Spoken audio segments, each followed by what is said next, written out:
Day 244. We are born with a great potential, but it is just a potential. We can die without realizing it. We can miss the target if we don't move consciously with awareness. If we just remain driftwood, at the mercy of the winds and the waves, if we remain accidental, then there is every possibility we will miss. And that's why you see so many people in such misery. The misery has no outer cause. It is rooted in their missing the target. They are all feeling something is missing. They are not even aware what it is exactly, but one thing is certain.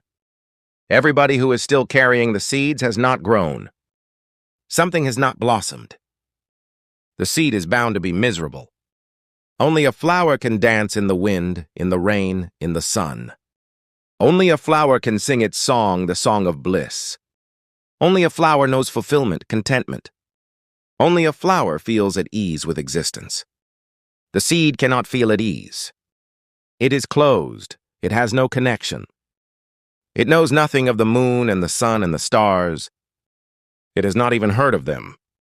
It knows nothing of the flowers, the colors, the rainbows, the songs of the birds, and the humming mantras of the bees.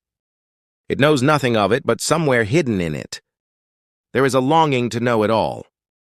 A very deep longing to open up to reality. That's what religion is all about. Religion has nothing to do with churches and temples and mosques. Nothing to do with Vedas and the Bible. And the Quran, nothing to do with all kinds of games that go on in the name of religion. They are all political games. Christianity, Hinduism, Islam, Buddhism, Jainism are all political parties, hiding behind religious labels. At least a political party is sincere because it says it is a political party.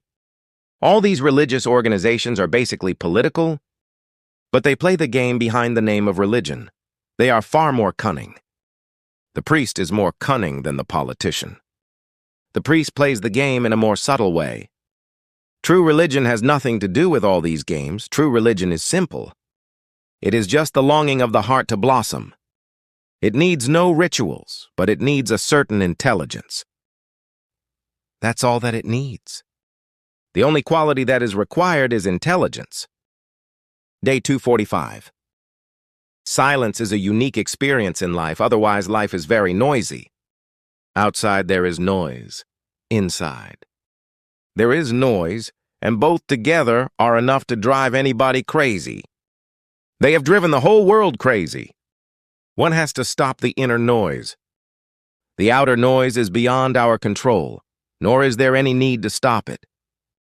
But we can stop the inner noise. And once the inner noise is stopped and silence set tails, the outer noise is not a problem at all. You can enjoy it.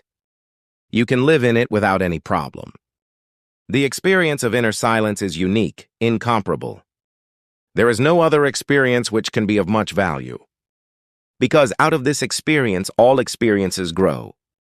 It is the foundation of the whole temple of religion. Without silence, there is no truth, no freedom, no godliness. With silence. Suddenly things which were not, there are there.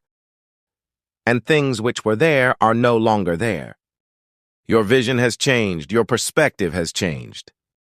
Silence makes you capable of knowing the invisible, of knowing the unknowable. That is its uniqueness. Day 246. The secret that silence is the most necessary requirement has been known down the ages. Hence, people have escaped from the world, thinking that it is impossible to be silent in the world. That was an absolutely wrong conclusion.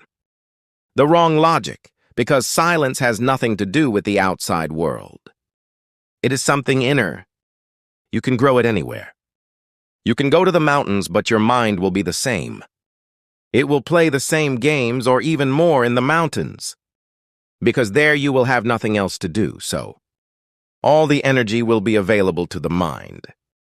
In the monasteries, in the deserts, in the mountains, the mind becomes more dominant than in the marketplace, than in ordinary life.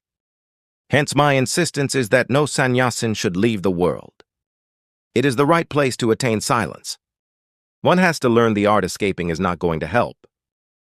If you have cancer, escaping to the desert won't help. You have to go through the treatment, through surgery, medicine, because the cancer will go with you wherever you go. And the same mind will follow you anywhere. So the question is not of changing places on the outside, but of changing the inner attitude, approach, the inner gestalt. Once you change the inner gestalt, the outside noise enhances your silence. It does not disturb it. It is not a distraction at all. It becomes nourishment. Day 247. I teach rebellion. Rebellion is beautiful. Revolution is ugly. Revolution is violent. Rebellion is non-violent. Rebellion has nothing to do with the outside world at all. Yet it transforms the outside world because once the inner is changed, it starts triggering many things in the outside world. But that is not our purpose. It happens as a byproduct.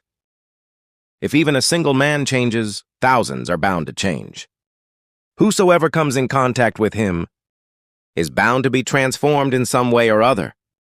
A seed will fall into his being too. So in a way I am preparing for a great revolution. But not through revolution, through rebellion, individual transformation,